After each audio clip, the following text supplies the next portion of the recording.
Hello दोस्तों, अगले video में हम लोगों ने ठीक है ना कि वेरिएशन या परिवर्तन ठीक है ना कितनी तरह का परिवर्तन होता है, कहाँ कहाँ पे इसका यूज़ है, कुछ एग्जांपल्स ठीक है, सब चीज़ हम लोग देख के आए। ठीक है, आज हम लोग उसका जो हम लोग का है जो चैप्टर नंबर मतलब जो चैप्टर नंबर 13 है उसका जो टेक्स्ट बुक में जो सवाल है उसका हम लोग करना स्टार्ट करेंगे। ठीक है, तो कोई भी सवाल करने से पहले कुछ कुछ चीज़ ट्रिक्स को अपना लो। ठीक है, जैसे हम लोग को देखो कि अगर बोलेगा क्या कि x और y, हम लोग जो पुराना फॉर्मूला था फिर से x और y सरल संबंध है। ठीक है, सरल संबंध में है। ठीक है ना, तो बोलो हम लोग क्या लिखेंगे कि x प्रोपोर्शनल टू y लिखेंगे, ये तो अभी हम लोग लिख के आए ना। और अगर इसको अगर और ज़्यादा एक करोगे, जैसे देखो कि x इक्वल्स टू क्या हो जाएगा, एक प्रोपोर्शनल हटता है तो एक बराबर आता है, एक कांस्टेंट आता है और इनटू y है ना। तो ये जो हम लोग का जो प्रोपोर्शनल हटा उसकी जगह पे एक जो बराबर आया एक कांस्टेंट आया। कांस्टेंट का मान कुछ भी होता है, जो कांस्टेंट जो चेंज ना हो। कांस्टेंट कहने का मतलब अब स्थिरांक मतलब जो स्थिर हो, मतलब उसका दाम क्या हो, फिक्स हो। जैसे देखो कि एक कलम का दाम 3 रुपया, 2 कलम का दाम 3 गुने 2 यानी 6 रुपया है ना। 4 कलम का दाम 3 गुने 4 यानी जो एक कलम का जो दाम है वो 3 रुपया फिक्स्ड है ना, यानी वो तुम कितना भी कर लो वो किससे प्रोडक्ट होगा, 3 से। यानी जो ऐसा चीज़ जो क्या हो रहा है, जो चेंज नहीं हो रहा है, तो उसको हम लोग क्या बोलते हैं, कांस्टेंट बोलते हैं।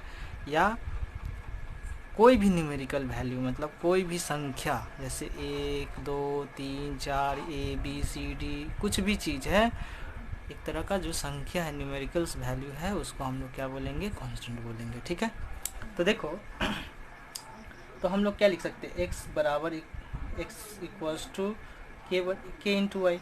तो हम लोग को बोलो x बटा में y, मतलब इस y को नीचे लाएंगे तो x बटा में y इक्वल्स टू क्या आ जाएगा, कांस्टेंट।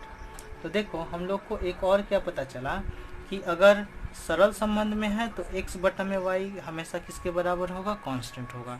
यानी x और y को मतलब जो दो क्वांटिटी है उसको अगर भाग करोगे तो अगर वो कांस्टेंट आ रहा है तो कैसे संबंध में है, सरल संबंध में है ना। अगर देखो x और y विलोम संबंध में है, तो हम लोग क्या जानते हैं, हम लोग क्या लिखेंगे है ना, x प्रोपोर्शनल टू 1 बटा में y है ना, ये लिख सकते हैं। अब देखो ये हम लोग क्या करेंगे, इधर देखो ध्यान दो कि x इक्वल्स टू प्रोपोर्शनल हटेगा तो एक बराबर आएगा, एक कांस्टेंट आएगा इंटू 1 बटा में y। अब देखो इसको भी हम लोग क्या करेंगे, देखो आराम से कि इस y को इधर भेज देंगे तो x into Y equals to क्या हो जाएगा, k, यानी एक क्या है, कांस्टेंट। तो हम लोग को यहाँ से 2 नंबर क्या फार्मूला मिला, 1 नंबर फार्मूला क्या मिला कि अगर सरल संबंध में है तो x बटा में y का मान क्या आ जाएगा, कांस्टेंट आएगा। मतलब x और y मतलब दो क्वांटिटी को अगर भागा करते रहोगे तो कांस्टेंट अगर आ रहा है तो क्या हो जाएगा, सरल संबंध में। और विलोम संबंध में कब लिखोगे कि जब अगर x और y को प्रोडक्ट करेंगे तो अगर k आ जाएगा तो हम लोग क्या कहेंगे, उसको विलोम संबंध में है। ठीक है, तो देखो हम लोग का जो एक सवाल दिया है ना, क्या बोला है, जैसे देखो 13 नंबर का पहला ही सवाल है, बुक सामने रखोगे तो ठीक है, नहीं तो मैंने अपना कॉपी में लिख दिया हूँ। जैसे बोला है कि ए और बी से संबंधित है। ठीक है, मान दिया हुआ है कि ए बराबर कितना दिया, 25 30 45 250, बी का मान दिया 10 12 है ना, 10 और कितना दिया है तुमको 100। ठीक है, ऐसे करके क्या किया है तुम्हारा, यहाँ पे गलत हो गया, यहाँ पे 18 था। ठीक है, 10 12 18 100।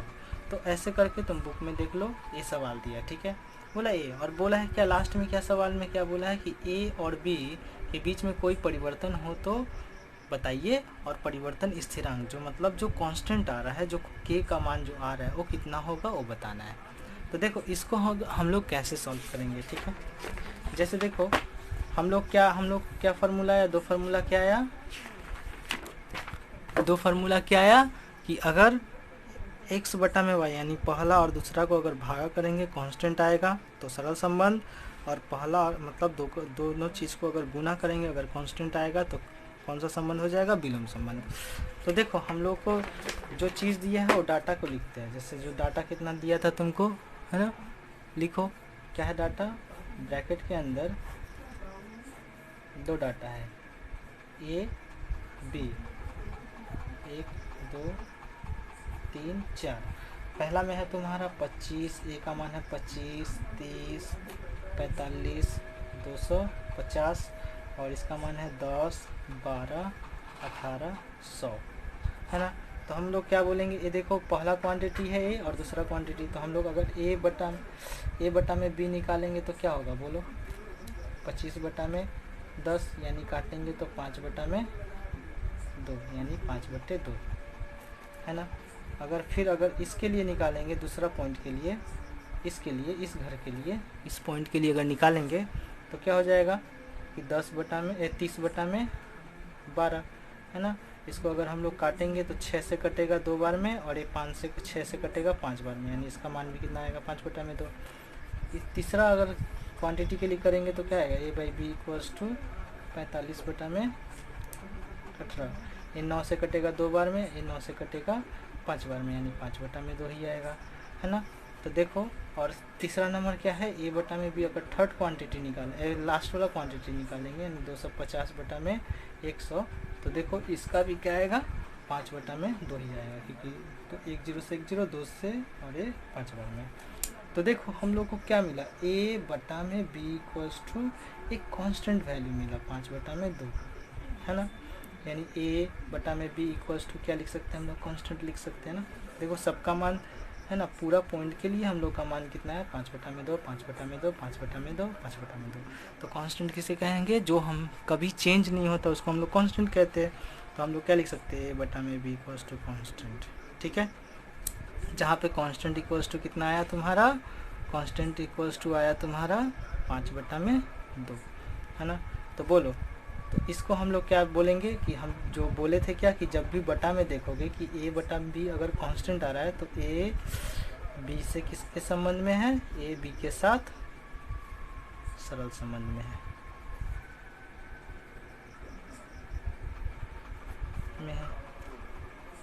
है ना। बस यही तुम्हारा आंसर हो गया, है ना। तो फिर से देखो, हम लोग फार्मूलाज निकाल के रखे थे कि अगर सरल संबंध में होगा तो दोनों का बटा करोगे। अब गुना करके भी देख सकते, अब तुम चाहते तो गुना भी करते, तो देखो गुना करते तो क्या होता। अगर ऐसे नहीं समझ में आया तो देखो, अगर हम लोग ये देखो हम लोग को मिल गया डायरेक्टली, हमको भाग करने से हमको पता चल गया कि देखो भाई इसमें ही अगर डाटा में गुना भागा करोगे तो आराम से सेम वैल्यू मिलेगा। अगर नहीं तुम लोग को नहीं, हम लोग डायरेक्ट अगर पहले गुना वाला करते, मान लो कि ए डॉट बी, है ना, हम लोग क्या किए थे, 2 फार्मूला निकाले थे ना, कि एक भागा करके और एक गुना करके। तो गुना करते तो कितना कितना आता है बोलो, अगर ए बी का गुना करते तो 50 बटा में 25 गुने 10 यानी 250, है ना। दूसरा के लिए करते, दूसरा पॉइंट के लिए ए बटा में बी करते तो बोलो कितना होता, 30 बटा में कितना है तुम्हारा, 30 गुने 12 यानी 30 गुने 12 यानी 12 3 36 360। तो देखो, है ना, पहला में 250 आया, दूसरा में ए आ रहा है, तो देखो कांस्टेंट नहीं आ रहा है, मतलब वेरी हो जा रहा है, तो ए नियम दूसरा बार में ही फेल हो जाता। तो इसीलिए हम लोग क्या किए, बटा में करके देख लिए, सबका मान कितना आ गया, कांस्टेंट आ गया, यानी ए बटा में बी इक्वल्स टू क्या आ गया, कांस्टेंट आ गया।